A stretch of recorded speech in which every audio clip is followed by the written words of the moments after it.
আসসালামু আলাইকুম ওয়া রাহমাতুল্লাহি ওয়া বারাকাতুহু। বর্তমান সরকার ঈদ উপলক্ষে একটা ভালো চমক দেখানোর সুযোগ আসছে। সেটা হলো ঢাকা থেকে যারা ঈদ করতে গ্রামে যাই আমরা, প্রত্যেক ঈদে যাতায়াতে আমাদের খুব ভোগান্তি, ভাড়ার ভোগান্তি, বাসের সিন্ডিকেট, সব কিছু সিন্ডিকেট। আমাদের ঈদ উদযাপন আনন্দিত আর থাকে না, বাড়ি যাওয়াটা আর আনন্দ থাকে না। তো এবার ঈদে যদি সরকার একটা উদ্যোগ নেয় তাহলে একটা ভালো চমক হবে এবং জনগণের সুবিধা হবে।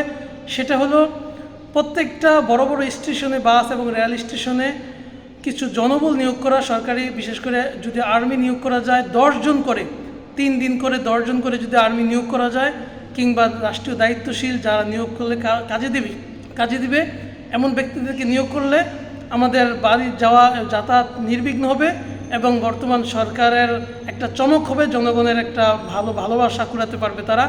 আশা করি বিষয়টা কর্তৃপক্ষ দেখবেন। প্রত্যেক ঈদের মতো এবারও যেন আমাদের বাড়ি যাওয়াটা ভোগান্তির না হয়, কষ্টদায়ক না হয়।